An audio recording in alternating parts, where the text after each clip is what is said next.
All right, I'd like to call the Tuesday, July 5th, 2022 Township Committee meeting to order. Please rise for the flag salute.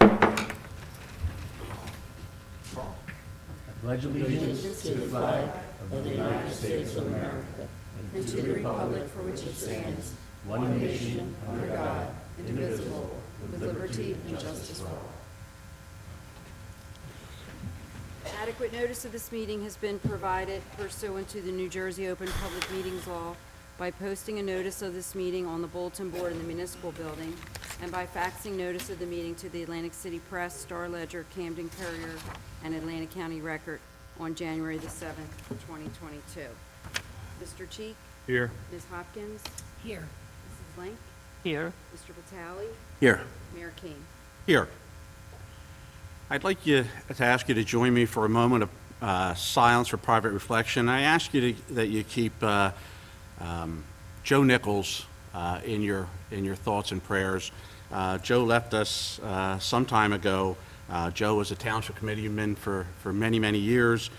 He was elected as a freeholder in Atlantic County, worked, volunteered on our planning board, volunteered on our veteran advisory board. Joe was just an all-around great guy and had a lot to offer to this township, our organization, and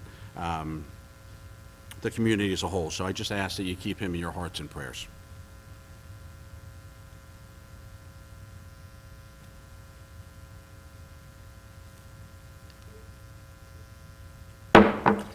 All right, next we'll move on to guest presentations. Right now we have a guest presentation from the Senior Citizens Advisory Committee.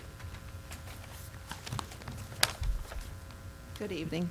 Good evening. Diane Fox, Chair of the Senior Citizen Advisory Committee. We haven't given you an update in 2 years because of COVID, so we thought best that It's COVID. Yeah, pre-COVID, COVID. We thought it best that we come to the committee and give you a little update on what we have. We really just started organizing again of what we have planned for this year. And also to talk about the resolution that was formed 7 years ago that we'd like you to review it and maybe change some of the things. The first thing is on the agenda this fall, we are going to hold 2 senior expert presentations, one at the Fairways and the other one at Tavistock. We did hear back from the Fairways, and they are requesting a $250 deposit, which is refundable after the event. As you know, the Senior Citizen Advisory Committee doesn't have a budget, so we were wondering if the committee would be able to present a check, the township present that check for $250, and then after the event, it would be returned to the township. At Tavistock, I don't have a date, but we are looking for fall also. We're waiting for more details. They apparently have a full schedule of what's going on in their community. And then we will be attending National Night Out. And thanks to Mr. Vitale, we are in talks with the Davies School to hold our health fair. Great. We used to hold it at the Hamilton Mall, and that fell through. We didn't want to go back to them and ask them if we could hold the event there again after the last debacle that we had with them. So we are in talks with the Davies School to maybe this fall hold the health fair there. We also started an intergenerational program with the Davies School, which we would like to go back to do again. We actually partnered up with them where we had about 50 seniors attend learning how to use the computer and their smartphones. So we'd like to revisit that again as well. And then the resolution. So right now, the resolution reads that 3 representatives from the 55 and older communities would be on our committee. And I have to tell you, at this point, we have 4 members to our committee.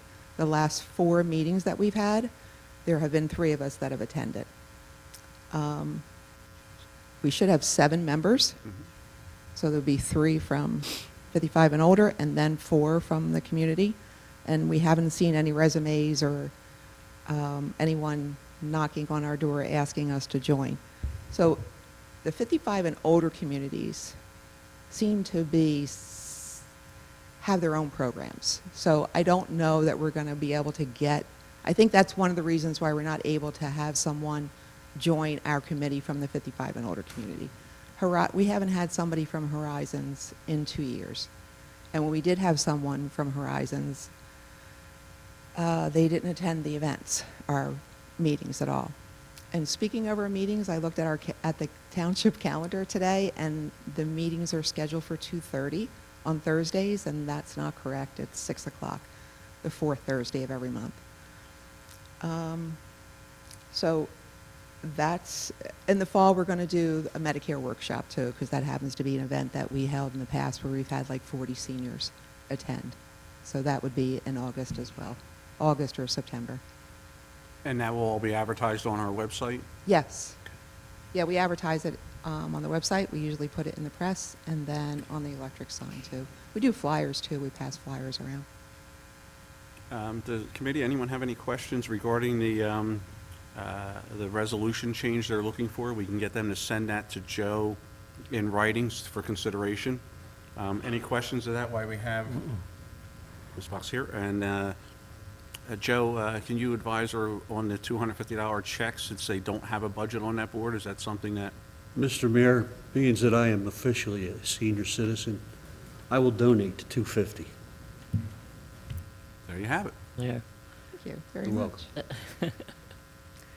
It Thanks, may Bob. also be a good idea before someone joins our committee that they actually come to one of our meetings so that we can explain to them what exactly it is that we do, because I think that's part of the issue. As you know, any volunteers, it's hard to get volunteers. But once we have people join and they see that we actually do a lot of work, and there's a lot of planning to the events, then they seem to drop off. Yeah, so it may be a good idea if maybe we suggest that they attend one of our meetings so they can hear the things that we do. I have a small suggestion. I know that Weymouth does a senior citizen event over at the fire hall in, was it Belcoville? And maybe if you reach out to them, they would like to join with you in, with your event and with their event. Sure, I can reach out. But I'll get you a name, Okay, that's fine. okay? During COVID, I worked with the Hamilton Cares Committee to assist the seniors, and believe it or not, the seniors that signed up for assistance came from Weymouth, not from our township. Oh, okay. Yeah. Okay. I know Mrs. Messina was very involved in that, and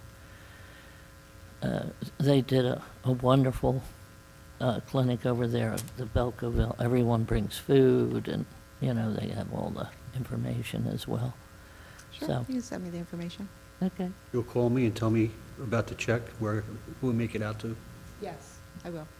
Yes. Well, thank you for everything you do and everyone else on the board, and we appreciate the update. Thank you. You're welcome. Thanks. All right, next we have a presentation from the GIF. The GIF. A very brief presentation from the GIF. A very brief presentation. Okay, I got the message. May I please approach the dais to Sure. hand out these materials? Do you want some gummy bears? Thank you. Thank you.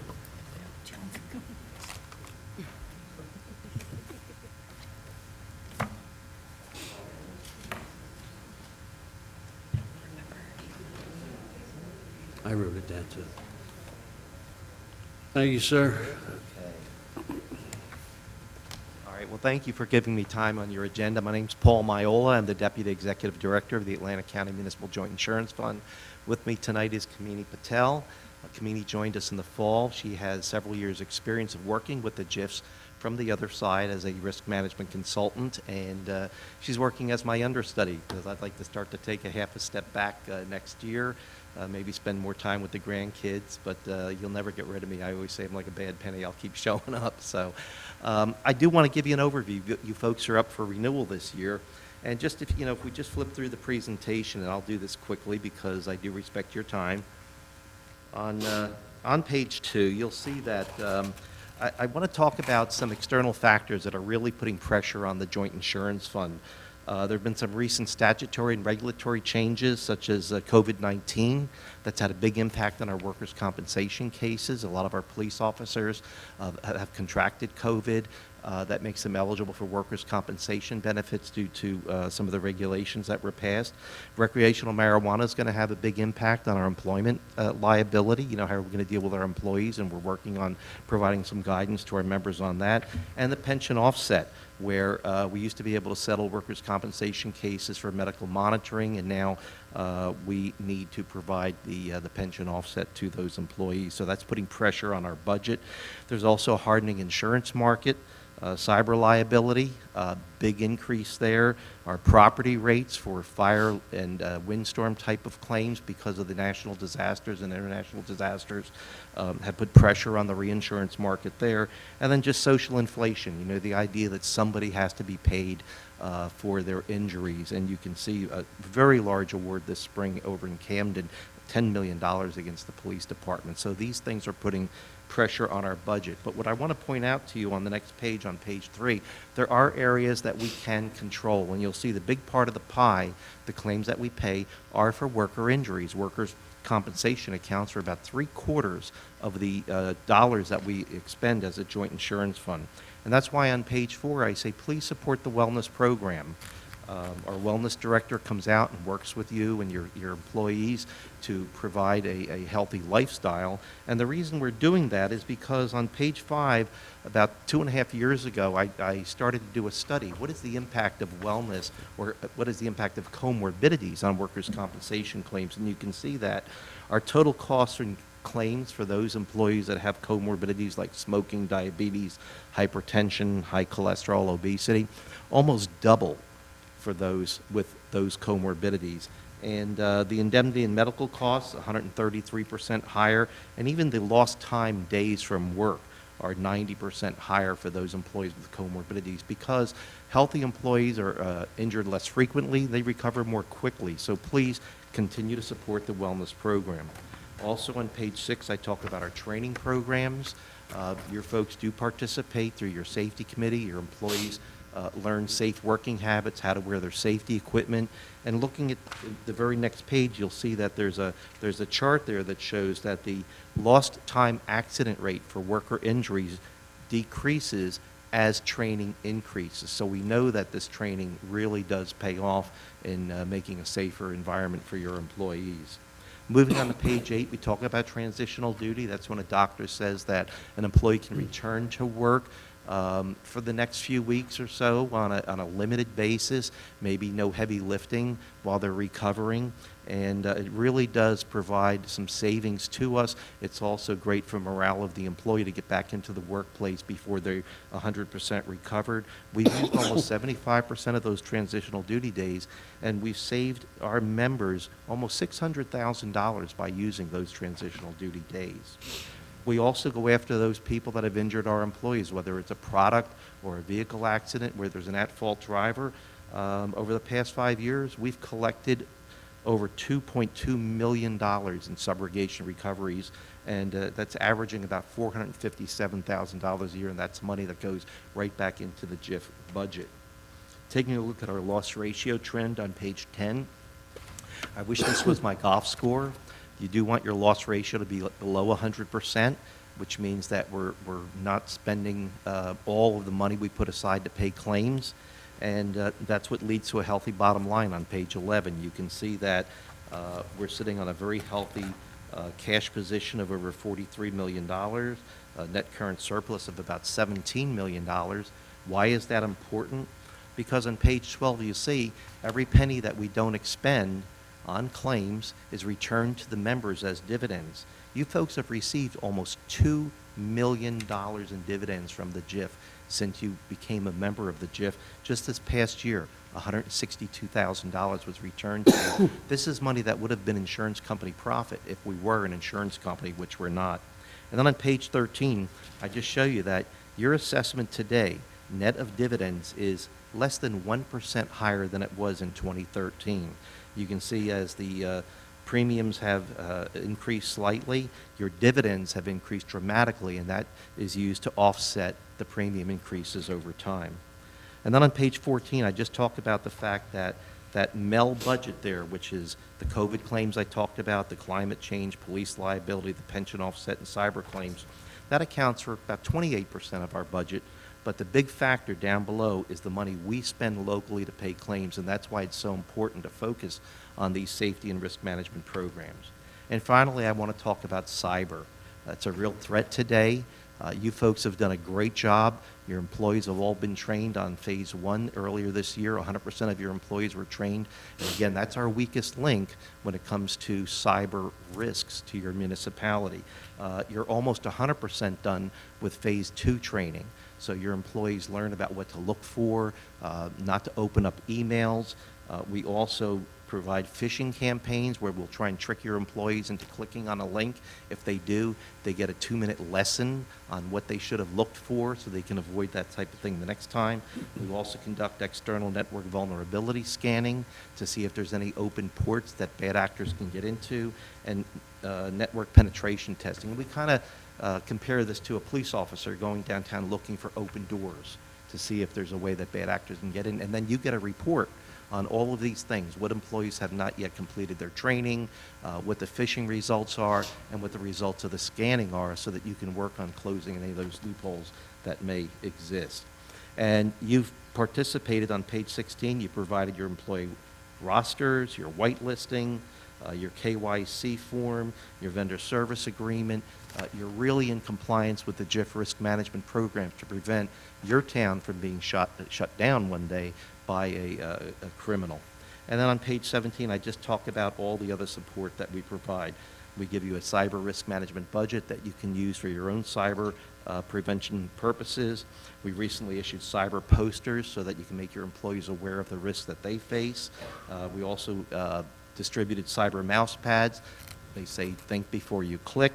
And we're looking to bring on board a technology risk services director that's actually going to go out, work with each of our members to talk about some of these areas. So page 18, in summary, we're going to get through this together, but it's really important that you support the JIF programs, because that's really where we do save money, by preventing employee injuries and by practicing risk management, looking at the wellness program, transitional duty, the safety training, the cyber initiatives, and the law enforcement risk management services. So hopefully I kept that brief for you, Mayor. You did. And inside the back cover, we like to call this our fun facts. It provides some additional information about the JIF. You'll see there's about $7,000 of additional benefits that are provided to you through various other reimbursement programs. So I want to thank you for your time. We sincerely hope that you'll renew your membership with the JIF. We value you as a member. Thank you. Any questions? Committee, any questions? Appreciate you being brief, going through it the way you did. A lot of information. Appreciate you giving us an update, and we'll see you in a year. Thank you. Very good. Thank you. Paul, I did want to mention, I looked at your cyber training and actually took it. And I work with DHS on their cyber training. And I told DHS they ought to reach out to you guys. Your cyber training was excellent. And the fact that you even had the closing comment about, is there anything else that was confusing or anything, so people could provide feedback, and how did you like the course, was outstanding. You did a great job there. Thank you very much. Appreciate that. And that's feedback. coming from a cyber training expert. Well, thank you. Have a Good great job. evening, everyone. Thanks for your time. All right, with that, we'll move on to addition, deletion of late agenda items to be considered for action tonight. We have two. We have the addition of 3D, discussion for committee assignments, and 5B, introduction of ordinance 2003-2022, creation of a full-time Township of Hamilton Fire Administrator. Motion? Can you explain committee assignments? Yes, we're going to discuss rearranging some committee assignments. Why? Well, how about when we get to 3D, we'll discuss it. Can I get a motion to accept, please? Motion. Motion? Second. Second, all in favor signify by saying aye. Aye. Aye, opposed? Ayes have it, all right. We'll move on to 2, early public comment on agenda items excluding items listed for public hearings.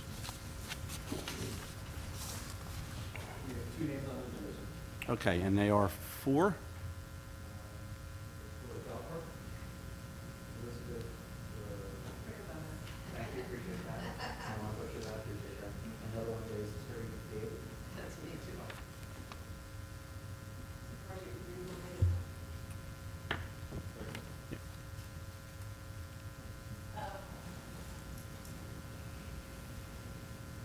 So I didn't know if we were going to talk about the dog park tonight, but I saw that it was on the agenda. I don't really know much about what is going on, so I just have some questions. Where will it be placed? If it's placed on Liling Lane, how far from Liling Lane? Because I live right back there. We have some wildlife that's back there. We have a fox's den that we enjoy, seeing the foxes there. Also, it's a private lane, so we get a lot of traffic that actually shouldn't be on there. So I get concerned that strangers are going to be walking up my lane, coming down our road. What are the hours of operation? Have other places been considered? Where's the money coming from? And why wasn't it given to other things like a privacy fence so that I could separate from the park, or to the lighthouse that is in disrepair and an eyesore? When will it be done, if it's going to be done? Where are the plans? And was anybody on that lane actually notified in writing for the plans? Okay, I'll attempt to answer your questions, but you're going to have to ask them again so I can remember all of them, okay? Okay. There were about 23 sites considered for the dog park, and one of them happens to be the park area that's adjacent to Liling Lane. We still have yet another committee meeting, or another meeting that's coming up in the next week or two, to kind of ascertain the boundaries of it. So in answer to your question of where will that park boundary be in terms of Liling Lane, I don't have a solution for that, or I don't have an answer for you today on that. I will probably in a couple weeks. As far as the fox den and the kittens, we're not going to touch them. I'm there. I'm familiar with that area, so we'll be going around them. Okay, you had other questions. The park would typically be open dusk to dawn. But to be clear, those decisions haven't been made yet. We are still finalizing the plan Absolutely. on the park. Yep. And the location is what we're planning, what we're doing right now. Cleaning the dog park, because I also have a problem with flies on my property, probably from the park, and then if there's going to be dog poop close to my house, I'm going to get more flies on my property that I have to worry about. So have you frequented a dog park? Yes. I have. Okay, good. So you're familiar with it then. You're supposed to pick up your own stuff, They but are. that doesn't mean that everybody's going to be doing it. No, but ours is going to be a little unique in that we're going to see if we can have provisions for cameras. And we're going to make sure if dog owners are not picking up after themselves, that we're going to turn their key fob off and not ask them to come back. I mean, I'm with you. I'm a neighbor. We got flies. If they go to your house, they're going to mine. So we want to make sure that we're taking good care of this park. How will you prevent the people from coming down Liling Lane and accessing the park? I think signage is the answer. In fact, I would recommend for Leland Park residents that you guys get a big bold sign that says private road. The one you've got there is, But it's small. it's small, and if you made it like fluorescent yellow or something where it was visible, I think you could circumvent a lot of that traffic. But the dog park signage is going to go pointing them directly into the park entrance. The parking is going to be adjacent or cohabitated with the park itself. The dog entrance to the park, there's only going to be one entrance. It's going to be right there in the middle of the field. Terry Ditley had brought up an email earlier this week. She talked about the barking and the noise. And I said to her, look, I've been going for 7 years. The dogs will bark when another dog is coming up that they recognize as a friend. And they'll bark until that dog gets on the compound, and then they're off. But this barking is going to go on in the middle of the field. It's no different than the noise that's going on over at the park now. It's not going to be excessive. We're not talking about 50 dogs in this dog park. we're probably talking maybe 5 to 7 dogs in this dog park at any given time. Is there any way to move it away from Liling over to the other side of the property? No, Why? because that other side of the area has no trees, and it's for parking. The county is very specific about making sure they have sufficient space for parking. So we were looking to get some of the really big trees for shade for our senior citizens that take their dogs out there, and then we're going to be planting some more trees. So we're going to kind of skirt along Leland Lane, but probably about 5 feet off of it, I think is the guesstimate now. Only 5 feet off of Liling Lane? Well, that's a Well, speculation. I'd be careful yeah. of us getting into I mean, I understand what the desire is, and there was a desire to protect the buffer. I think we should leave it at that because we don't have the formal plans in front of us. You've expressed your That's true, we don't. desire to make sure that we protect it as much as we can. Now, are we going to be notified of the plans, or is it just going to be all of a sudden you all or somebody's coming here to No, do? I think once we've got all of the questions answered to the best of our ability, and we've defined the spectrum of the park, and we can actually talk intelligently about it, then I think we'll have a committee meeting. We'll come in, sit down, and much like we did with the sidewalks on Park Road, we'll put some time aside, have a special meeting, bring out all the issues on the dog park then, and go back and address them as we can. Right now, we've looked at a bunch of sites. This is another site that we are looking at, and we're answering the questions as we go along. There may be something that comes up, but we can't do this. I don't think that any of my neighbors and myself are interested in having people come down Liling Lane and have a dog park right by our house. Well, I think it's been, again, I'll just say it again, from the initial plans, if that ends up being the location, which we're very close to securing that, if it is the case, there is no consideration for any traffic on Lane and Name. There's no consideration whatsoever. Everything will be on the other side of that. People frequently come down our road, people that are actually going to the county park, they turn around in my driveway. I see people coming up and down the lane all the time. I get people circling my house looking for the skating rink. I had 4 of them this weekend. I hear you. But you're down all the way on. It doesn't matter if they're driving by your house, they're driving by your private house. lane. The only thing I can tell you is it's a private lane. The markage for the road's going to be very clearly delineated. And I would highly encourage Leland Young residents to put a sign that says private road up. It's not intuitively visible right there. But your street is no different than Morningside and some of the others. Everybody's going to get lost and go down there on occasion. We don't have an answer for that is what I'm telling you. Okay? But I want you to think in terms of this. If you've been to a dog park, you probably know that there's not going to be more than 20 cars a day, max, going into this dog park. So what is the point of having the dog park then? I mean, what revenue are you getting to? Donations. It's not so much about a revenue generator, it's about a service and accessibility to our residents. I mean, that's what it's about. Do the residents of Mays Landing want a dog park? Everyone that I've spoken to, it's been very well received. There's a lot of excitement about it. Out of 27,000 residents, we have approximately 9,739 residents that have dogs. So yes, we have a need for a dog park. Sue, can you enumerate the people on that committee? Can you enumerate the people on the committee you're talking about? On the dog park committee? Yeah. Right now, it's me, and all I'm doing is fact-finding, Judy. Would you like to join me on it?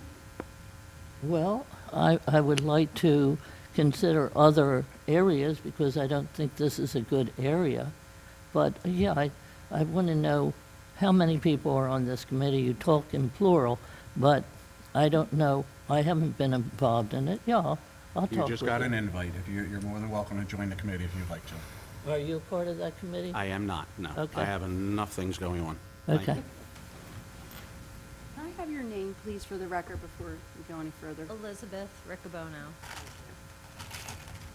Thank you for everybody's time. Thank you. Thank you. Hello. Hello, my name is Terry Daly. I don't know if it helps or not. I also live at the end of Liling Lane, and unrelated, good man, Bobby Sidman. Thank you, Judge. Anyway, I also live at the back of that lane and have similar concerns. Noise, the lane is private. I've actually tried to figure out how we could possibly actually put a gate up. We have, but that's a lot of money because we already have to pay for our own paving, our own plowing, our own maintenance. So I don't think it's our responsibility to make sure that trespassers don't come up our road anymore. Essentially, it's a driveway. It's a 2/10 of a mile long driveway for the 4 houses that are back there. That is all that it is. But in any event, as she said, there is a fox den, and I know that you're aware of it. Miss Hopkins, by the way, Miss Hopkins was wonderful. I couldn't believe I emailed about this on a Sunday, and a holiday Sunday, and she responded back. So I'm impressed. I mean, really. But anyway, I still don't want it, but I'm impressed nonetheless. I'm not sure with the number of people you think will be using it, that $17,000 is a very good idea, particularly if the GIF man is saying you might need more money for the GIF. I like doggies too, but you can walk it on a leash. You can let it go play in a friend's yard if it's fenced. You don't have to have a dog park. That aside, when you said about the hours, I am concerned, as I said to Ms. Hopkins, I like a dark sky. We live out on the lake.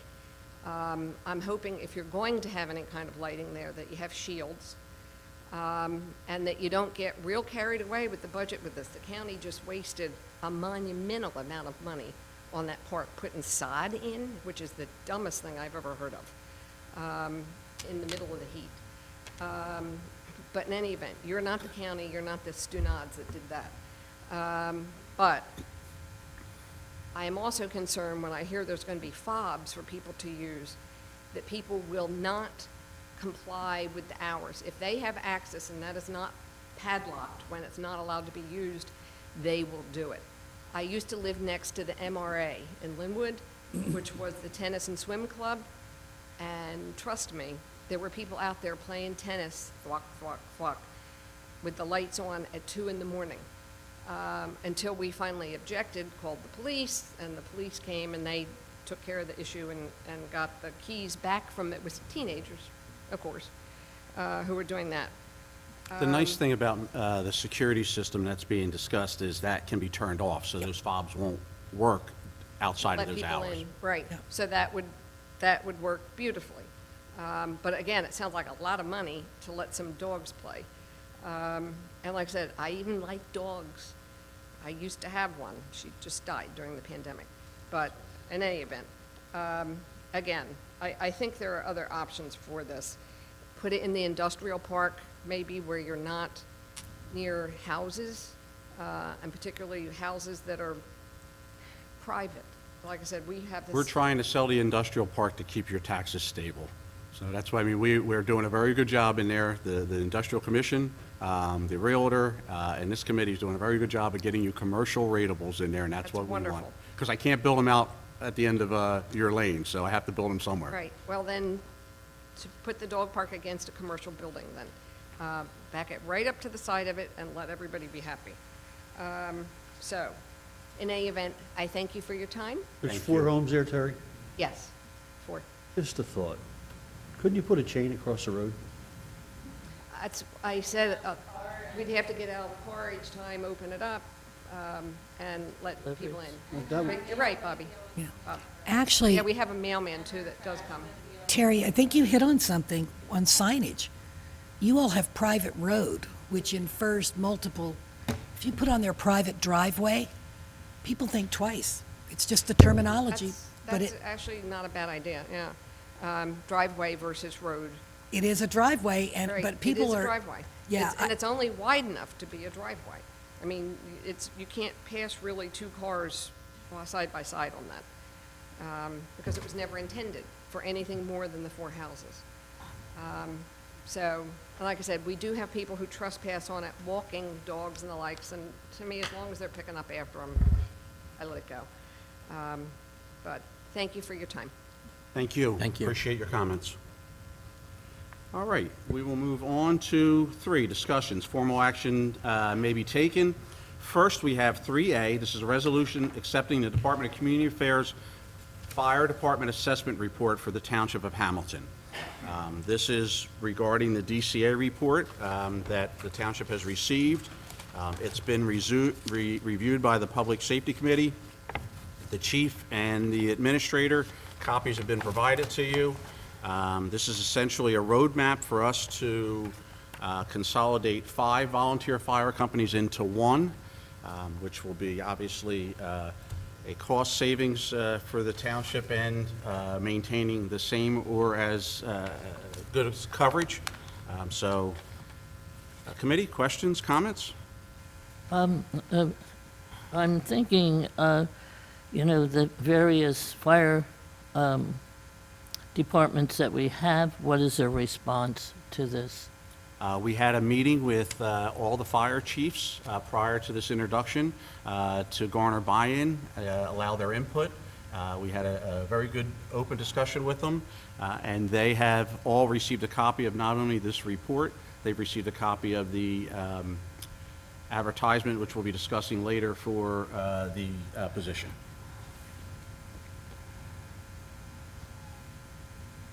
How are you going to advertise for this position? The same way that we advertise for any position in the town. It'll be handled through the clerk's office. It'll be done in the proper manner, the same as we do all positions. Will the members of the committee be interviewing this person or persons eligible for it? Right now, the Public Safety Committee would be doing the interviews, and then that would be shared with the entire committee.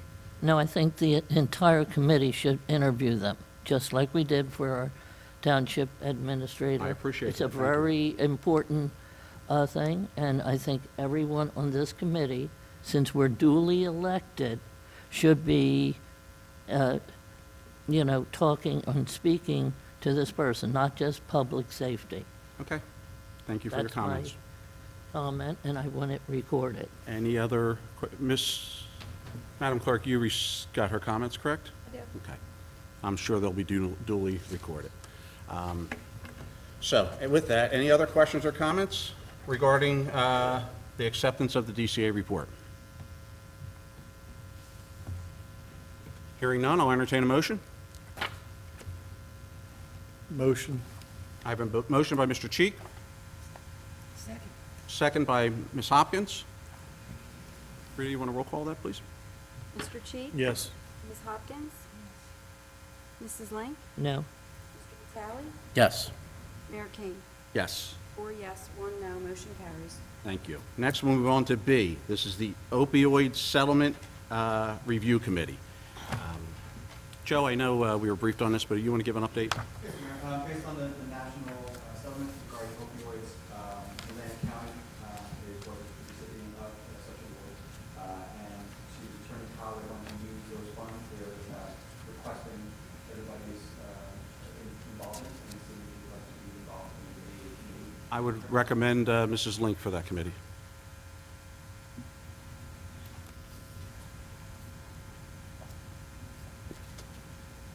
Anyone else on the committee wish to serve on the opioid?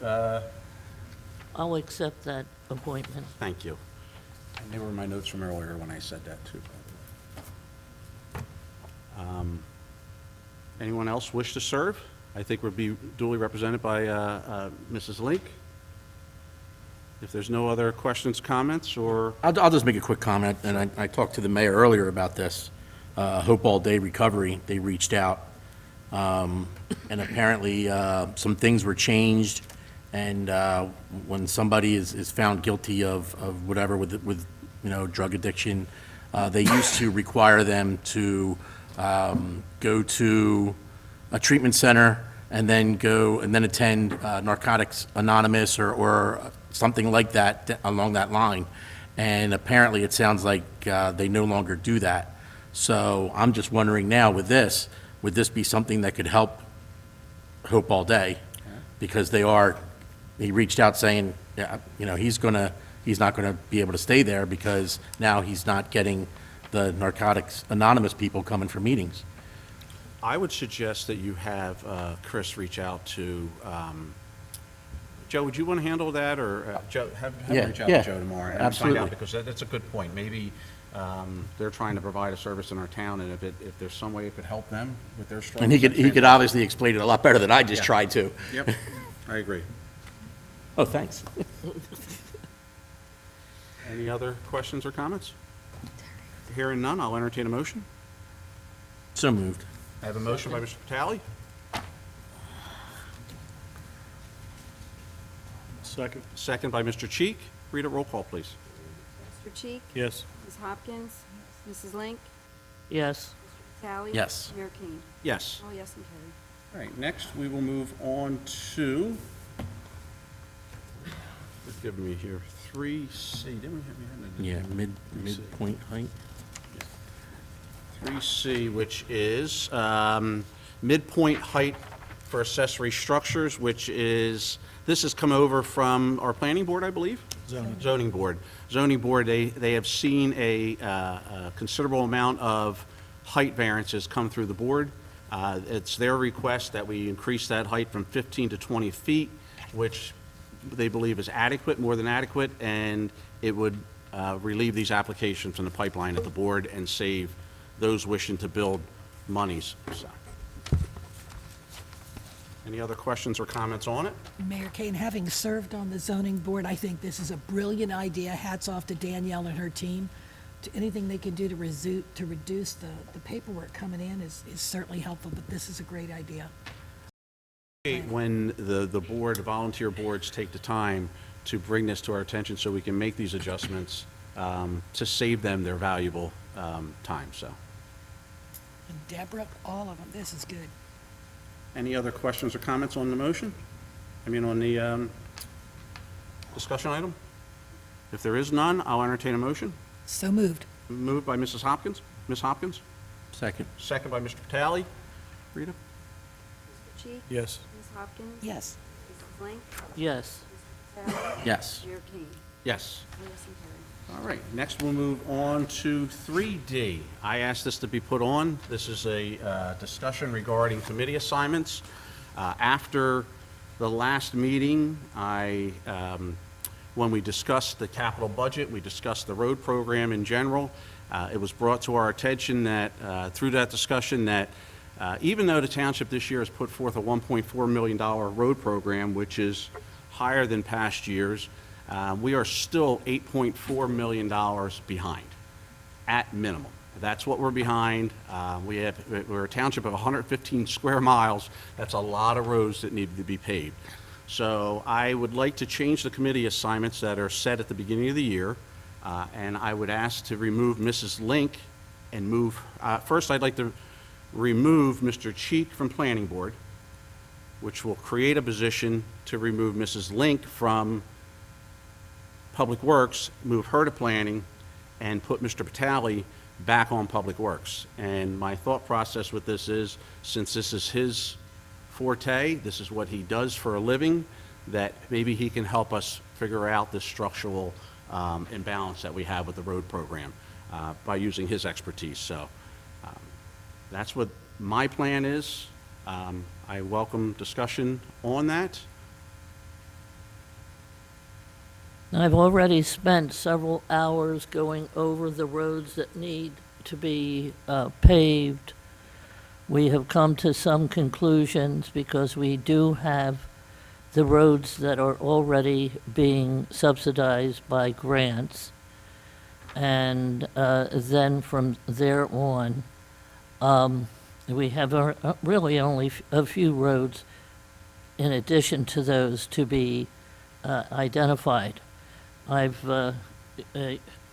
know full well all about the roads. I've, been on that committee before, and I think I should stay on it, and Sue Hopkins should be removed from it. I appreciate that. I believe that Ms. Hopkins, and that's the reason why I looked at it in the manner in which I did, I believe that Ms. Hopkins has done yeoman's work with not only going out and physically inspecting the roads, taking her time, but going back and putting them on a spreadsheet, rating them, and giving us a picture of what we're really up against. So I think that and the other things that she's involved in, I'd like to see her stay on committee. move you to Public Works and move Mr. Patali back on the public, I'm sorry, to Planning and Mr. Patali back on Public Works. So, I'm not comfortable with removing somebody from the Democratic Party to put me there. I think it should be Republican for Republican, so I'll just stay where I'm at. okay, well then, we'll figure it out. I'll look forward to hearing your plan, Sue and Mrs. Link, on how we're going to cover this $8.4 million structural imbalance with road programs. So I'll look forward to hearing a report from you and seeing what we can do about it. Thank you. All right, moving on. 4, public hearing, adoption of ordinances. A, ordinance 1998-2022, this is an ordinance amending Exhibit A, Section 1, Article 2 of Chapter 66 of the Code of the Township of Hamilton, providing for the maximum number of employees for Public Works. Just because I've already asked this question, I always do whenever this ordinance comes up. We are eliminating 2 Public Works employees and adding a full-time truck driver laborer. So we are not increasing headcount with this ordinance. So, Questions, comments? so Brett is still hoping to get some more employees. He's still not getting another employee. Is this a public? Well, listen, we're fulfilling what Brett has asked for. I want to make that clear. This is what the Public Works Director asked for, and we believe it was the right ask, and we're going ahead and moving forward with it. Is this a Depending on the public vote. hearing? Is this a public hearing? Yes, it is. Did we hear from the I public? was just going to open it. I was making my comments, and I was going to open it. Okay. Would you like to open it? No, I just thought you were missing. This is a it. public hearing. Is there anyone in the public that wishes to speak on this motion, on this item? Move to close public? I have a motion. Second. All in favor signify by saying aye. Aye. Opposed? Ayes have it. All right, so with that being said, we are back on 1998-2022. Any more questions, comments, or I'll entertain a motion? I'll make a motion to move ordinance 1998-2022. Second? Second, motion and a second. Rita, roll call, please. Mr. Cheek? Yes. Ms. Hopkins? Mrs. Link? Yes. Mr. Patali? Yes. Mayor Kane? Yes. All yes and adopted. All right, next we have 4B, ordinance 1999-2022. This is an ordinance amending Article 2, Chapter 238-10 through and including 238-10 to 238-17, registration of properties in foreclosure. Joe, you want to just give a little background on how we got to this point, why we're doing this again? We are turning on go to register properties in foreclosure and start collecting fees from you. All right, this is a public hearing. Is there anyone in the public that wishes to speak on this ordinance?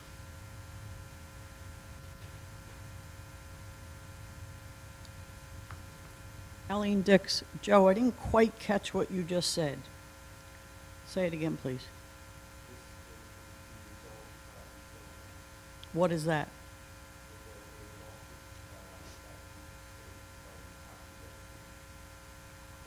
Okay, and so I heard the end of what you said, we can collect fees. Between pro champs and collecting fees, what positive thing do we, the people, get for this registration? Are we going to physically have employees do anything? And that's not a slam on employees because there's so few to do any. This is our ability to register the properties that are in foreclosure so that we can monitor them and determine how to take the next best action for them, whether it's foreclosure or any property. And I'll bet you know exactly why I came to the microphone, and the 5 of them also know, because I sent you a letter on May 26th. May 26th, I sent you a letter. I said I had gotten 5 complaints in the prior 2 weeks. That's the middle of May. I cited the one, which is the illegal campground in Weymouth, as one, but that wasn't the primary complaint. The complaint, Ms. Charles? Dix, I just would like us to stay on this particular ordinance. We are, because if we're going to register properties, the issue is if we know something is vacant and abandoned for a period of time and the U.S. Marine veteran who's lived next door for 60 years has to be virtually grown out of his own property because of this god-awful mess. And I'm not saying the names or the addresses, but he knows, and so do you, because you had my letters. So all I want to know is, does this mean this ordinance, other than registering and collecting a fee, is somebody going to be able to do something to correct the horrific overgrowth of this specific property, but any others like it? The answer is, We are working with Mr. Salmon to ensure we can take all possible legal action that we possibly can to enforce the law. As expeditiously as possible. Enforce the law as much as possible. So we can have time that's the law, but we're working the best we can to enforce that law. Did you want to say something? well, I think Joe said it better than I was going to say it. The answer is yes. It provides for cost of enforcement, and it emanates from a law that was signed into law by the governor in January, basically because of the pro-champs litigation. Our prior ordinance, along with Galloway's Egg Harbors, Or kicked out? I think I was involved at that point. so this picked up the slack to allow us for enforcement to help avoid the problem that you just expressed. And it also gives a registration feature where we know somebody that we can contact before we have to take information or take action. Well, the taxes are being paid on these vacant properties that are in foreclosure, so we do have step one on who and where to contact, even if it's a tax service. That's step one. So I'll be in touch within a day or so. All right? Thank you. Thank you, Ms. Dix. Is there anyone else in, Ms. Fetty?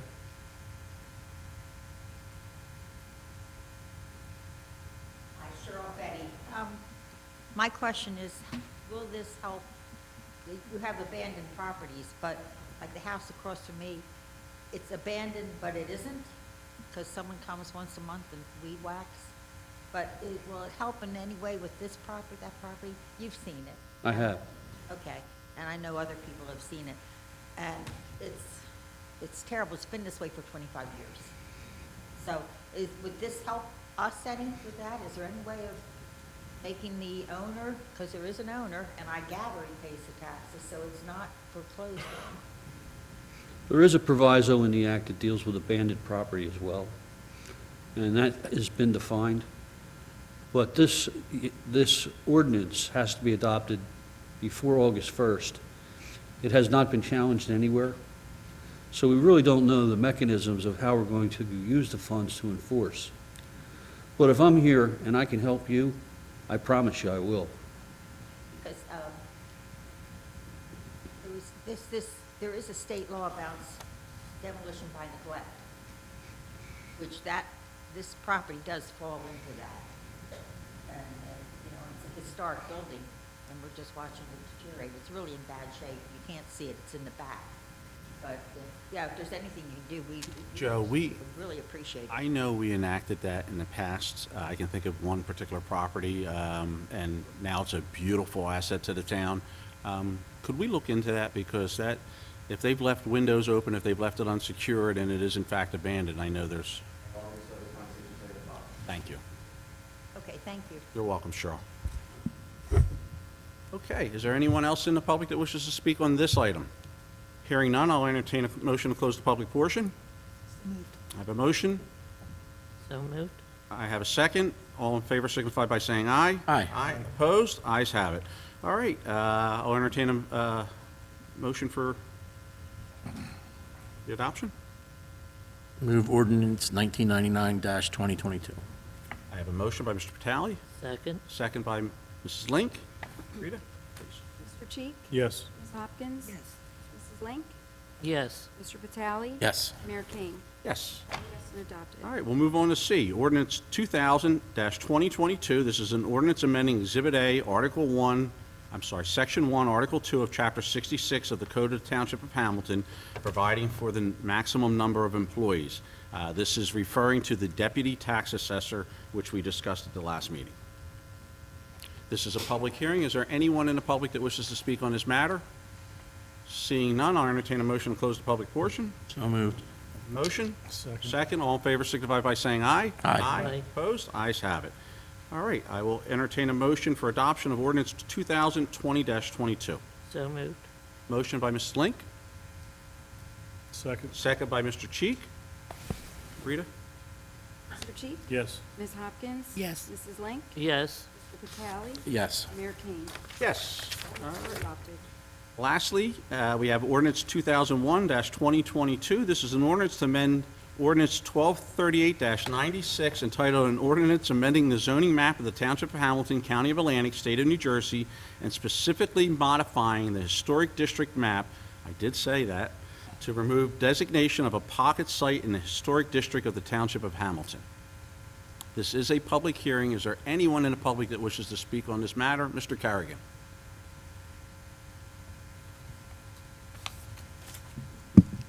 Is this the John Applegate property? It is specifically Block 980, Lot 17, Mr. Carrigan. Yeah, that's it, yeah. Okay. Yeah, their house used to be called the Newcomb House years ago. Appreciate that. All right, thank you. Is there anyone else in the public that wishes to speak on this matter? Hearing none, I'll entertain a motion to close the public portion. So moved. Motion? Second. Second. All in favor signify by saying aye. Aye. Aye. Opposed? Ayes have it. Okay, with that, I'll move ordinance 2001-2022. Second. I have a second. Rita, could we get a roll call, please? Yes. Mr. Cheek? Yes. Ms. Hopkins? Yes. Mrs. Link? No, I'd like to make a comment here. Once we start removing pocket sites from the historic district, it opens a flood door for that. And I like to find out exactly what the lawyer said about that. I do not know. And it will go to the Pinelands to make a decision. So I'm not in favor of it at this point, and my decision is no. Mr. Vitale? Yes. Mayor Kane? I'll vote yes. 4 yes, 1 no. Ordinance is adopted. Fantastic, thank you. All right, number 5, introduction of ordinances. Public hearing will be held on July 18th of 2022. First, we have A, ordinance 2002-2022. This is an ordinance rescinding ordinance 1984-2022, street vacation, portion of Columbia Avenue. Can we have an explanation of this? Absolutely. Sure. Township, okay. I can do that. We vacated a portion of Columbia Avenue. It was a paper street. Subsequent to it being vacated, a lawsuit was filed against the township. And in essence, the substance of the lawsuit was that the notice with respect to the ordinance was improper, and that the back property has what's called an easement by necessity. They also indicated in the pleadings that they were intending to construct a road in our right-of-way before we vacated it. So they can't do that. You can't build a private road in a right-of-way. So to put things back in the status quo, I recommend that we rescind that ordinance so it goes back to being a paper street. You would reserve until yourselves, whether in the context of the litigation or in the day-to-day business of what you do, whether or not in the future you want to vacate it. I do not agree that the notice was ineffective, but there is some marginal explanation that could make that argument. Because what happens is, when you vacate a road, half goes to this person, half goes to that person. The person that claims that they were affected was neither of those two properties, but a property in the back which is vacant. So I interpret the statute to mean the affected properties are the two that would gain property by the vacation. But rather than fight that fight and spend that money, I have thought this through, put it back in the status quo, and let's see what we can do.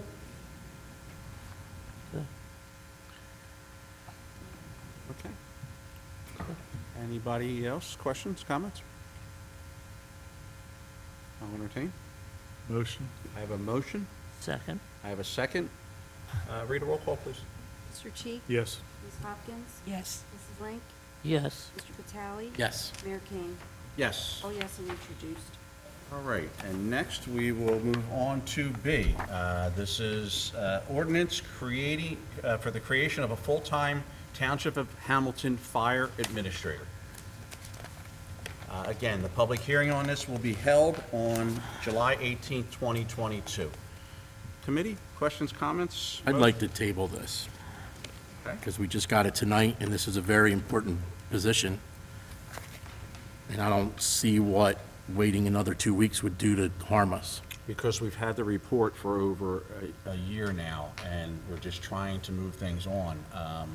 The fire chiefs have all had received a copy of it, have added their input, and the DCA report has been out with this recommendation in it for a substantial period of time now. Carl, this just creates the position. And we'll have I understand there'll be a that, public but hearing on it I next mean, week. I just got it when I sat down here. I haven't even read this. So how can I sit here and make a decision on something? I'm not arguing with you. That's what The I'm way I would saying. say it is you would have the next 2 weeks till July 18th for the public hearing, because there's, the only decision we're making is to have a public hearing on it, introduce it, and have a public hearing on it in 2 weeks.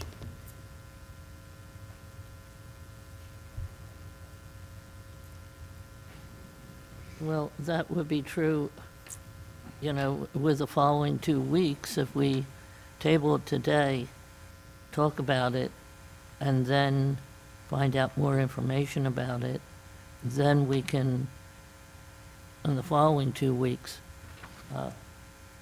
put it before the public. Well, look, I'll entertain a motion to move this ordinance, with the public hearing being held July 18th, 2022. I'll move. I have a motion and a second. Rita, could we get a roll call, please? Mr. Cheek? Yes. Ms. Hopkins? Yes. Mrs. Link? No. Mr. Vitale? No. Mayor King? Yes. 3 yes, 2 no. The ordinance is introduced. All right, we'll move on to 6, awards of bids, contracts, change orders. First, we have A, resolution authorizing execution of amendment to shared service agreement between the Atlantic County Improvement Authority and Township of Hamilton regarding property registration, and authorizing the mayor to sign the same. This arises out of the ordinance that deals with the pro-champ litigation. You have to have an inter-service local agreement with ACIA to administer the program. Committee, what's your pleasure? So move. I have a motion? Yeah, do a second. Sue second. I have a motion and a second. Rita, let's just go down this, please. Mr. Cheek? Yes. Ms. Hopkins? Yes. Mrs. Link? Yes. Mr. Vitale? Yes. Mayor King? Yes. All yes and carried. All right, B, resolution renewing membership contract with Atlantic County Municipal Joint Insurance Fund. After that amazing presentation, I assume that we will be doing that. So Very short and sweet. Yes, all right. Then I'll take that as a motion. Yes. Do I have a second? Second. I have a second. Rita? Mr. Cheek? Yes. Ms. Hopkins? Yes. Mrs. Link?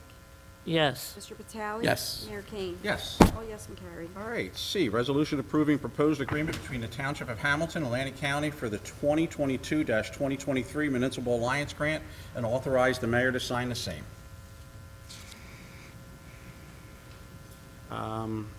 Does anyone need information regarding this? Or if not, I'll entertain a motion. So moved. Motion? Second. Second? Rita? Mr. Cheek? Yes. Ms. Hopkins? Yes. Mrs. Link? Yes. Mr. Vitale? Yes. Mayor King? Yes. All yes and carried. All right, we'll move on to D, resolution authorizing a memorandum of understanding between the County of Atlantic and the Township of Hamilton regarding advanced feasibility study, conceptual design of the Trestle Bridge over the Great Egg Harbor River in Mays Landing, New Jersey, and authorize the mayor to sign the same. I have a question. Are we going to pay for this study, feasibility, or is the county going to share in that? Joe? The upfront money? So, Mrs. Link, what this does, this sets the township as the lead agency for the applicant to start the Train Trestle grant application. There's always going to be professional service fees, but the township is taking the lead on this. This is going to be for a grant purpose. But what this does alone is this sets the township as the lead agent applicant for the grant application for the train. Again, the grant that we're looking for this is the TA set aside, the Transportation Alternative Set Aside. So it's a large program. It is a heavy lift, but no heavier than a train trestle. Okay, so now we take that responsibility because we have the lead. How much money do you think that that's going to cost us in application? I couldn't even guesstimate that right now, because it's going to be a multi-agency application, right? We have to work with the county on this. This sets us as a lead agency.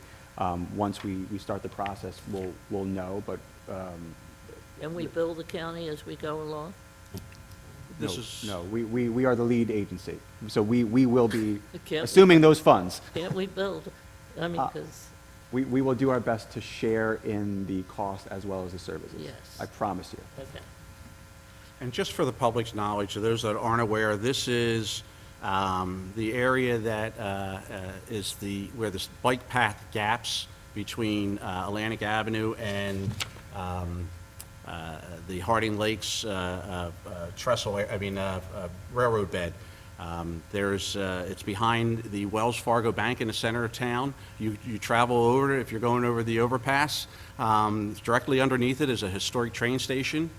Down from that, there's an old fishing pier, boat ramp, many other things. I spent many days in my youth down there with a bamboo pole and some bread on the end catching perch.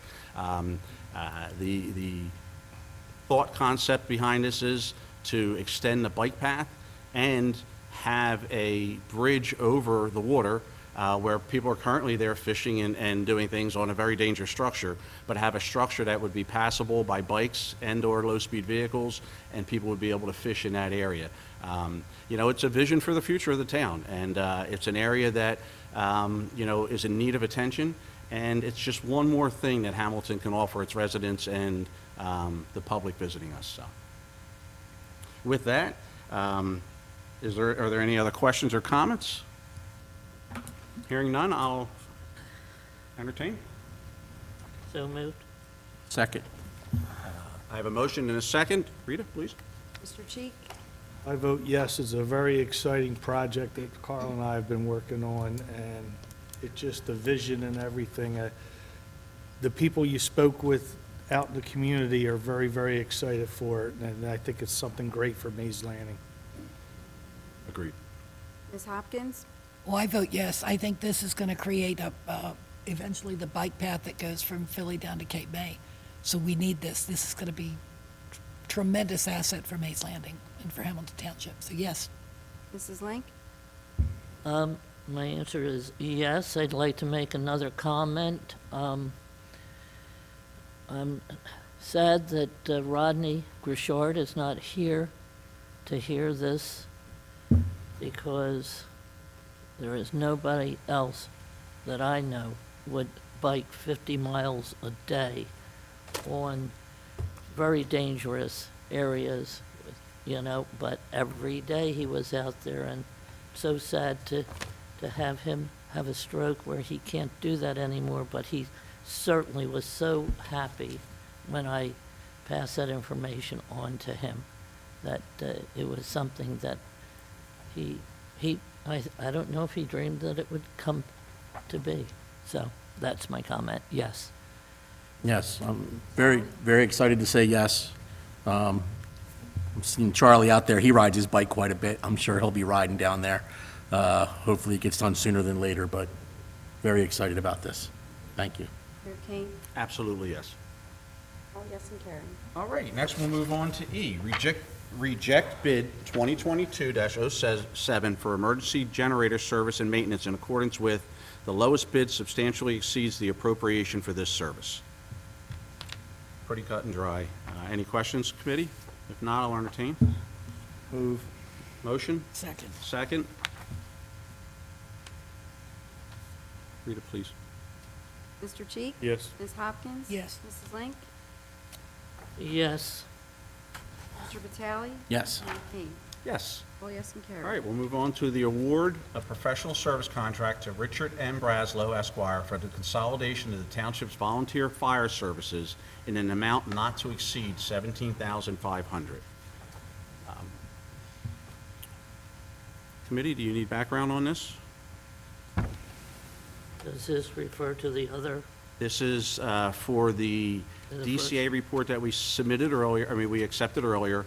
This will now award a contract to this attorney to take all the bylaws that are independent and make them one set of bylaws for a volunteer fire company in the Township of Hamilton. Big lift? Okay. All right? I'm very familiar, I motion. Motion by Mr. Cheek, Second. second by Ms. Hopkins. Rita, please. Mr. Cheek? Yes. Ms. Hopkins? Yes. Mrs. Link? Yes. Vitale? Yes. Mayor King? Yes. All yes and carried. All right, G, award professional service contract to Mott Watkins Associates LLC for the special project engineering services in the amount not to exceed $17,500. This is regarding the Hamilton Township Dog Park. How come we're not using EDA or Bob Smith? They all work extremely well together. Mr. Watkins, being an individual that lives in that neighborhood, we felt that all things being equal, he would have an advantage because he actually will have to deal with it on a daily basis. Yeah, but we should have bids from other architects. And I think we're putting the cart before the horse. We do not have actual permission or actual agreement with Atlantic County on that specific piece of property. Now, all signs that lead to Lenape Park say that no dogs are to be allowed on that park unleashed, that everyone has, all of them have to be leashed. All right, which I've abided by that for my whole time down here. I've had several dogs, I've leashed every dog and picked up every poop.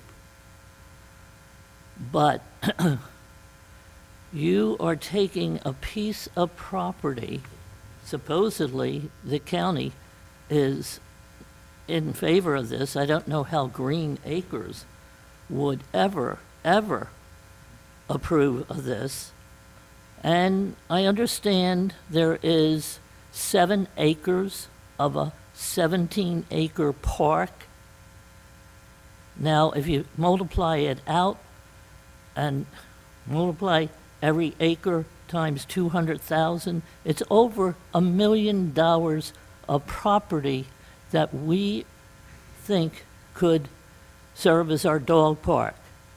Now, once that dog park is established for $1, okay, we then have the responsibility of any dog bites that happen in that dog park.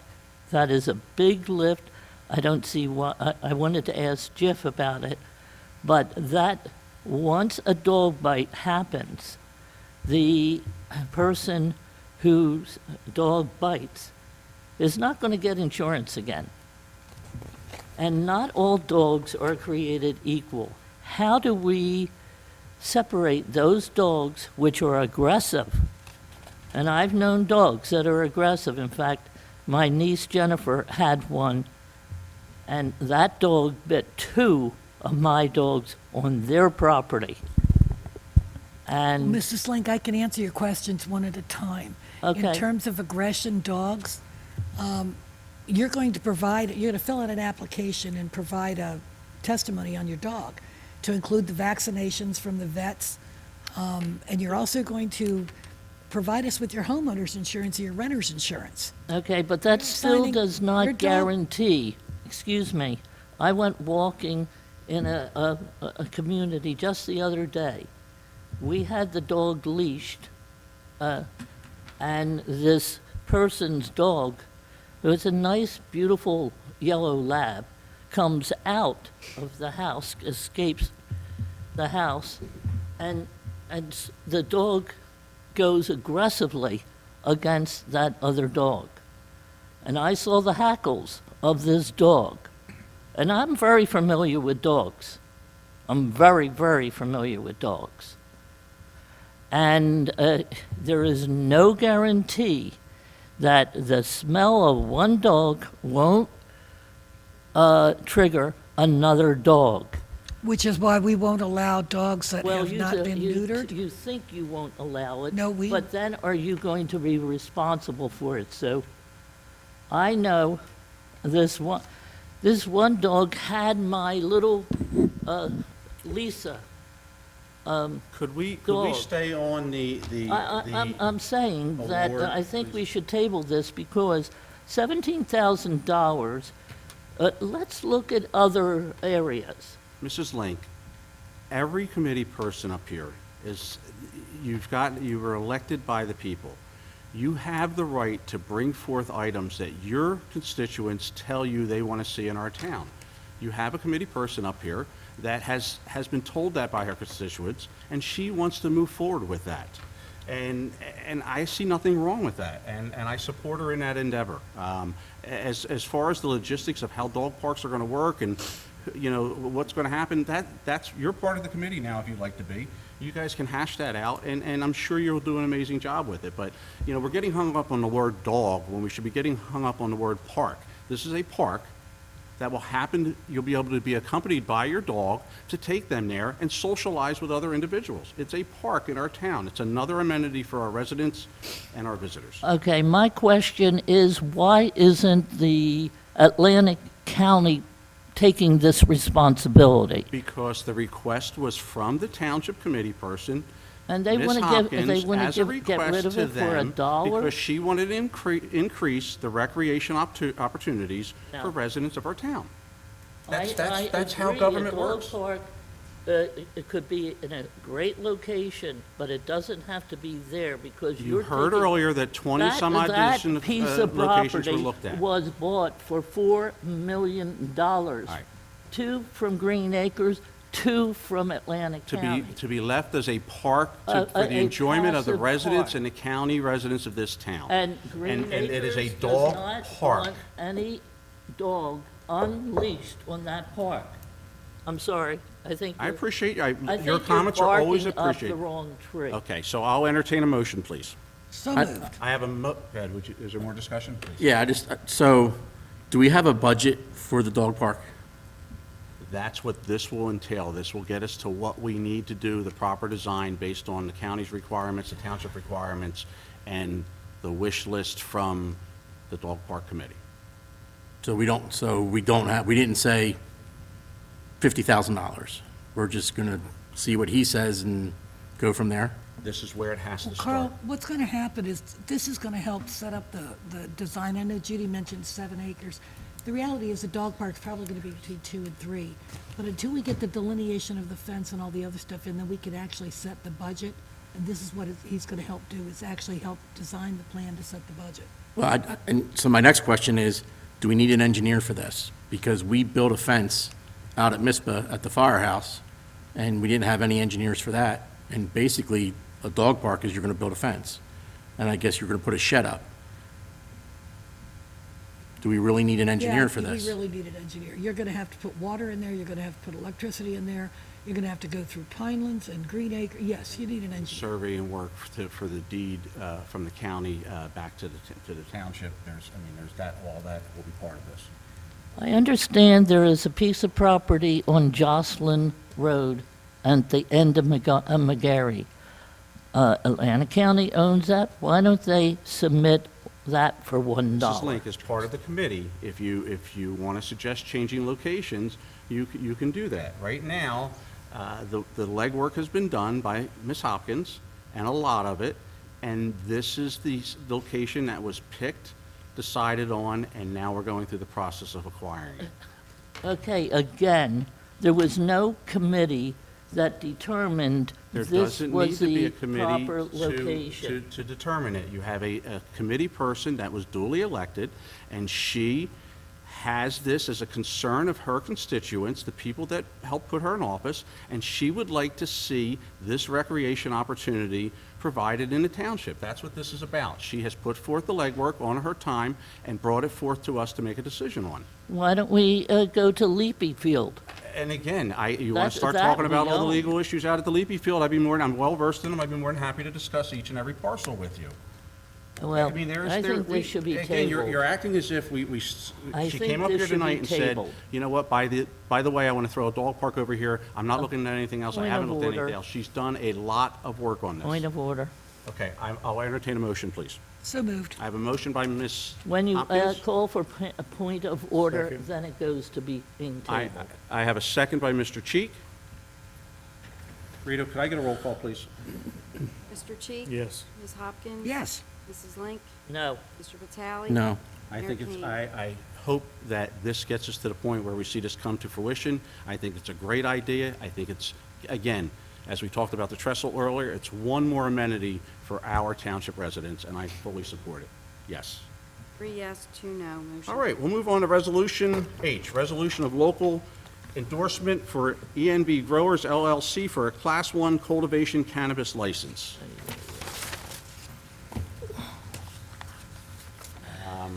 As you know, there is a process that these individuals have to, Aaron, you have a moment, maybe?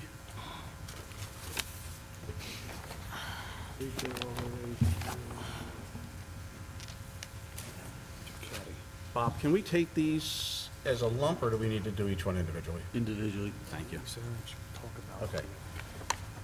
So Aaron, we're on through H through K, if you want to elaborate on any of them. or all Yes, of them. this is part of the state's licensing process, so any entity that is applying for a state license requires local endorsement.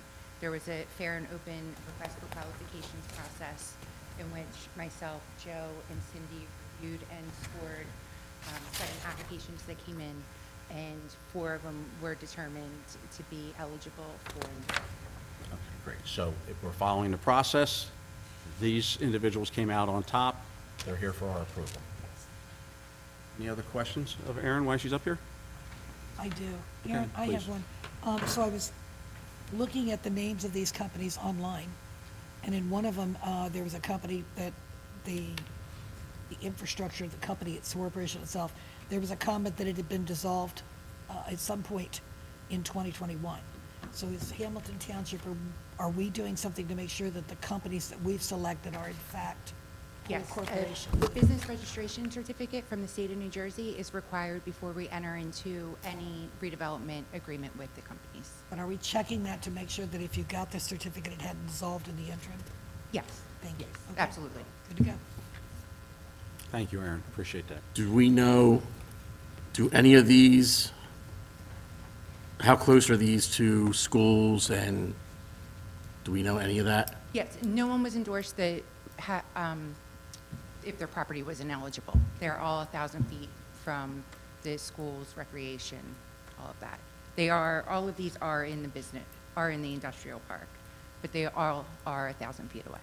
Their properties are eligible. In fact, one of them moved properties to ensure it.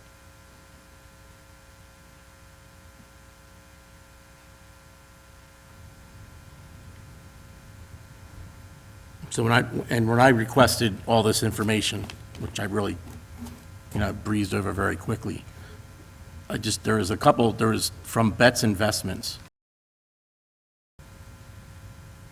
Some of their one letter came in on April 13th, and it was addressed to Township Committee, but I just got it today. It was part of their proposal. The proposals have been available for review in our office since they came in, and again, when I put the resolutions of endorsement on the agenda, I made sure everybody knew that the proposals were available for review in my office at any time. Did you email us that? It was part of my director's report, yes.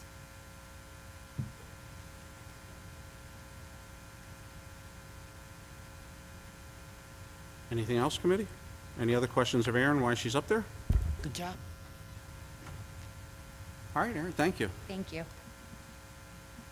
So we'll take H first, ENV growers. Any other additional questions or comments, or if not, I'll entertain a motion, please. So moved. Motion? Second. I have a motion, second. Rita? Mr. Cheek? Yes. Ms. Hopkins? Yes. Mrs. Link? No. Mr. Vitale? Yes. Mayor Kane? Yes. 4 yes, 1 no, motion carries. All right, we'll move on to I, resolution of local endorsement for Fresh Cut Cannabis, Inc. for a Class 1 cultivation cannabis license. Motion. Motion, Second. second. Rita, please. Mr. Cheek? Yes. Ms. Hopkins? Yes. Mrs. Link? No. Vitale? Yes. Mayor Kane? Yes. 4 yes, 1 no, motion right. carries. J, resolution of local endorsement for Waves of Green LLC for a Class 1 cultivation cannabis license. So moved. Motion. Sec- Second. I'm sorry, who made the second? Mr. Cheek did. Mr. Cheek? Yes. Ms. Hopkins? Yes. Mrs. Link? No. Mr. Vitale? Yes. Mayor Kane? Yes. 4 yes, 1 no, motion carries. All right, one more. K, resolution of local endorsement for August 10th Capital Investments LLC for Class 1 and Class 2 vertically integrated cannabis licenses. So moved. Motion? Second. Second?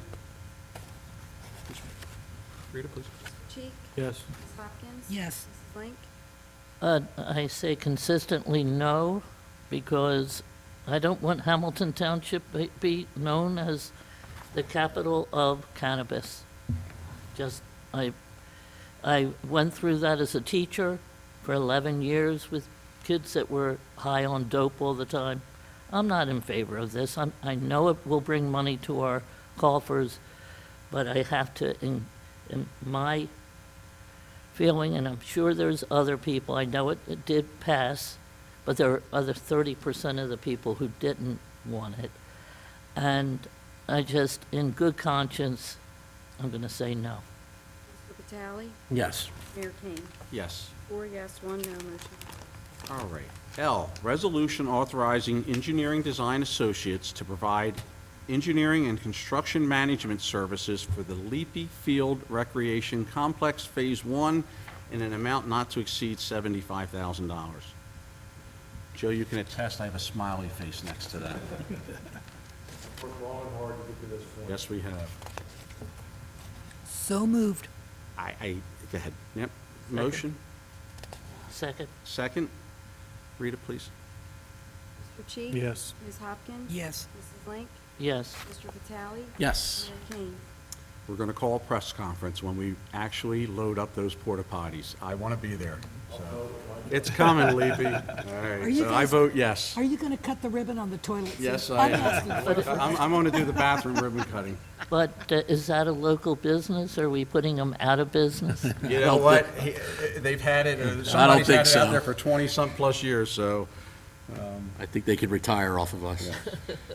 So, M, resolution to award Trinity Code Inspections LLC for as-needed subcode fire, official for fire, plumbing, and building plan review and inspection in the amount of $25 for inspections and $25 for plan review for the period of 7/6/2022 to 5/31/2023, not to exceed $13,500. All motion, very reasonable. A second, it's something that we need desperately, and to keep things moving along, I'd say yes. Second. Mr. Cheek? Yes. Ms. Hopkins? Yes. Mrs. Link? Yes. Mr. Vitale? Yes. Mayor Kane? Yes. All yes and carried. All right, next we have the consent agenda, items 7A through J. Everyone okay with that? If so, I'll entertain a motion to approve the consent agenda. Motion? I have a motion. I have one question on J. Sure. So let's motion A through I, please. Thank you. Rich, are you good with that? Motion? All right, I'll entertain a second. Second. Second, all in favor signify by saying aye. Aye. Opposed? Ayes have it. Next, we'll move J, resolution amending the 2022 township holiday schedule, removing the general election as a holiday. Okay, Joe, the question I have on the election day versus day after Thanksgiving or day after Christmas, are there Question. any township employees that would be tasked with working the election that would cause us to have to pay them double time? Not paying double time. It would be a single work day for that day. So in other words, by choosing the election day, we're not putting ourselves into a position where some employee is going to have to be paid, compensated twice. Okay, then I'm fine with Jay. We're good to go. Good point. All right, so with that, Do it. motion that? You got a motion? Second. All right. Motion second, all in favor signify by saying aye. Aye. Opposed? Ayes have it. And, forgive me, I need a cheat sheet on the next one. There it is. All right, next we'll move on to personnel. A, mayor's appointment to fill planning board vacancies. What I'd like to do here is move Jack Percy from Class 2 Township Official, move him to Class 4, move Aaron to Class 2, and appoint Edward Dennis Kell to the Class 4 position. Questions, comments? Due to some illness, some unexpected vacancies, and some individuals that have the strains of family life, we've found ourselves with some vacancies, so we're moving things around. As you know, Jack's been involved for many, many decades. Please keep Jack in your hearts and prayers. As he's recovering, we're just doing this and then adding a new member.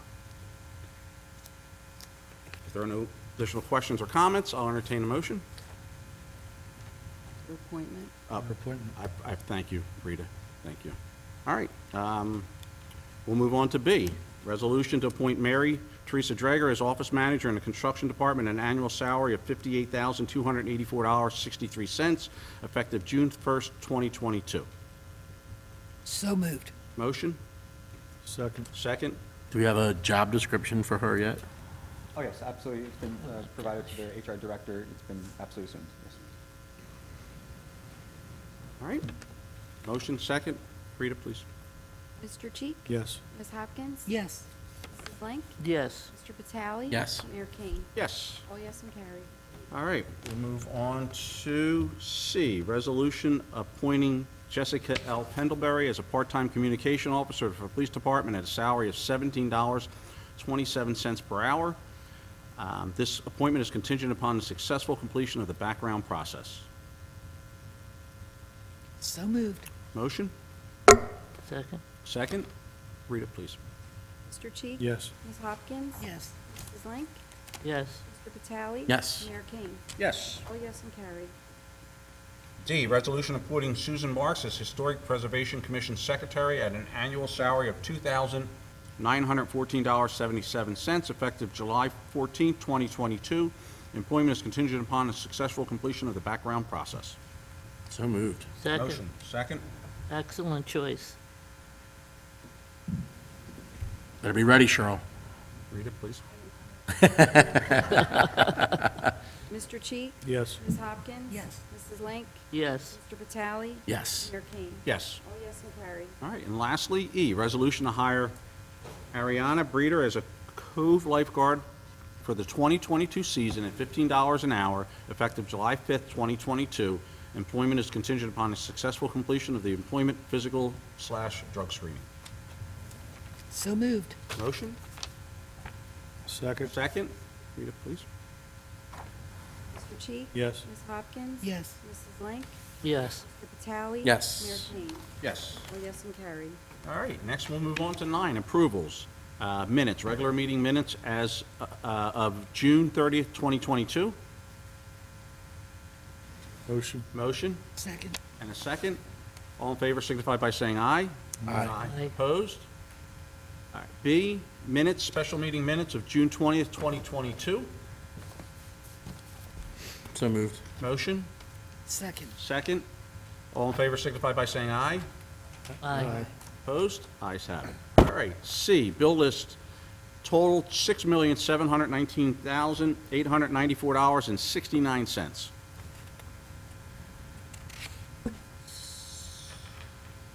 So moved. Motion, Second? second. Read a roll call, please.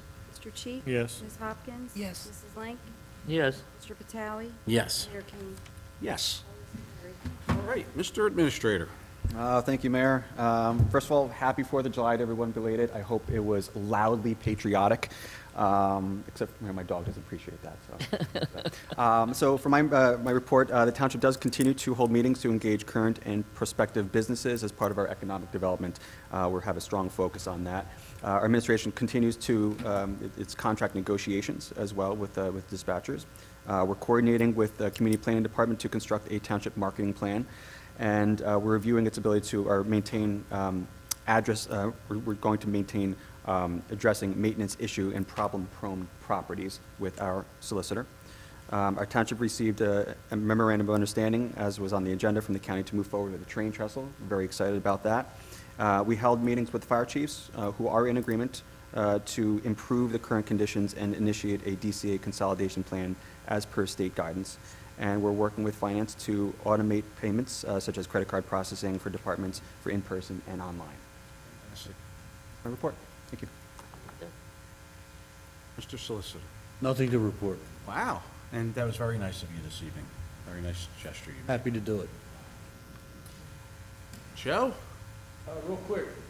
Microphone. Two main focus. Thank you. Two main focus are to finalize our list for the road program and, of course, Leafy Field. That's it. Fantastic, Joe. Appreciate that. You're welcome. Township Committee, Mrs. Link.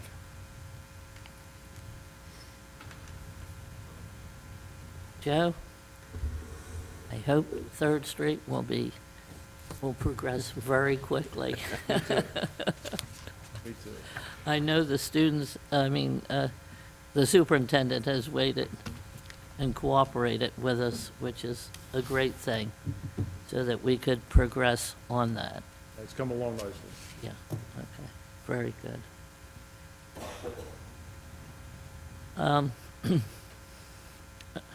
I guess I always have sort of a, just overwhelmed with the numbers of mass shootings that have taken place in our great United States. And I don't know if there's any solutions to it, but I wish there were. And we have to pray that our Congress and Senate can come to some sort of solution for it. It's unbelievable. We have more guns than people in this United States. And in listening to the reports about these groups that are online and communicate to each other about mass killings, it's a badge of honor to them to do a mass killing. It's incredible. It's incredible. So my prayers go out to the Congress and Senate to come, and the President, to come to some sort of real solutions. I know I traveled down Constitution Avenue in 2000 for a Million Mom March. Let's go women, let's get those guns controlled and not, those automatic weapons on the street. So, that is my comment. Thank you. Thank you. Carl? Great Fourth of July weekend. We had some pretty good weather. Saw all the people enjoying the Cove. I think at one point, they even had to stop people from parking. Is that correct? A banner day at the Cove. Public Works did a great job keeping up with making it look nice. So very successful, very happy to see that. Let's see, the dam. So, got to give a lot of credit to what happened last week to Public Works and to the county and Sue. The water was dropping very quickly in the lake, to the point where if something wasn't done, they wouldn't have had boating on the lake this past weekend, and dragon boats are next weekend, and that would have been a disaster to have to tell them, you guys can't have your race. So some emails went flying back and forth, some phone calls were made, a quick meeting was put together, and able to come up with a plan. And Public Works got out there as soon as it was okay to do it. It was done within a half an hour, and water started rising immediately. And by yesterday, water was going over the dam again. So outstanding job by Brett and his crew, by the dam committee, by the county, and by the engineer who was on vacation, and he remoted in on his vacation and gave his blessing to the ideas that were kind of thrown around to stop the bleeding, I guess. And so, talking about the dragon boats, I'm sure Sue's going to talk about it. So I guess, you know what, I'll let Sue talk about that. That's a little bit, I know it's very close to her. So she'll get you up to speed on the dragon boats. And Reagan, Maddie, miss you. Hope to see you soon. All right. Thank you. Ms. Hopkins? Well, Carl, you echoed my thoughts. Only you were much more classy. I was going to say, hey, thanks to the damn people for figuring it out. We did. Well, I don't think I was very classy in my one email, so It worked. it worked. Seriously, though, the lake gets low, and it's in the process of being repaired. It won't start until probably October. So from that till October, we're doing a dance with the dam, and the Public Works guys are really in tune with the county, and we're making it happen. The dragon boat race on Sunday, I can't tell you enough how much fun it is. Picture 24 adults cramped up in this little boat about the size of the bleachers here, rowing madly in costume with hula skirts and everything else, trying to beat the team next to them. Bob Sandman, I think your team was dressed as women 1 year, 2 years, right? If you haven't seen anything funny in a while, come out Sunday and watch the dragon races. It's for cancer. It's for a great cause. There's a lot of humor. There's a team called Salon Kings, and the guy Bill does my hair. And his boat, who we're competing against, he's short a couple people. So if anybody's interested in actually rowing for the team, if you go on Facebook under Salon Kink or under Dragon Boats, you can fill out and row for that team. But just come out and have a good time. It's really a worthy cause, and it's funny. We're just crazy funny. So thank you, everybody. It's been a great day. Ah, very nice. Deputy Mayor? On a lighter note, it was a great 4th of July weekend, as they spoke of, weather-wise, everything. And when you look at the world politics and you look at everything, what a great country we live in, that we could celebrate our birthday like that and how we want to. You can come to any meeting you want. You can come to speak to anything you want to do and not fear for anything. And God bless America and happy birthday. Very nice. Very nice. Just two updates. One, the LSV community. Chief did update us in his report. We're waiting on one last final piece. I think we should be close, I hope. And the one that's near and dear to my heart also is the Economic Development Commission. Mr. Sandman, do we have any idea when we'll be able to move forward with that? Joe and I are convening with someone that's been involved in the process of the could have a rough draft. We're anxious to get them to work. Can I ask a question about that? So the Industrial Commission, they sell the property in the industrial park. Correct. Currently, yes. What if all the property isn't sold yet? And we started this other commission. That is one of the bugs that we have to work out, Okay. among many, because the Industrial Commission is a creation of statute.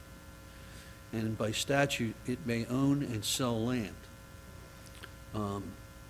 The economic development side of it is new to me. So I asked Joe to locate me somebody in another town that has gone through the process. So I will be able to answer some of those questions at the next meeting. Excellent, thank you. And that's all for me. So with that, Bob, I'll look forward to seeing that so that we can move forward. So, is there anyone in the public that wishes to speak? Mr. Carrigan.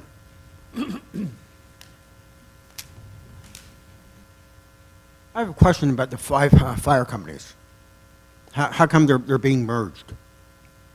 Well, Jim, in this day and age, when we have, families' budgets being strained and a lack of volunteerism in every sector, not just fire. I mean, fortunately, we have enough volunteers right now, but at some point, we may not.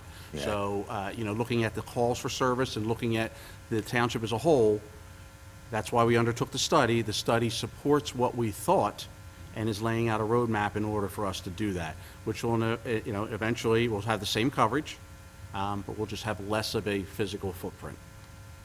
That's sad.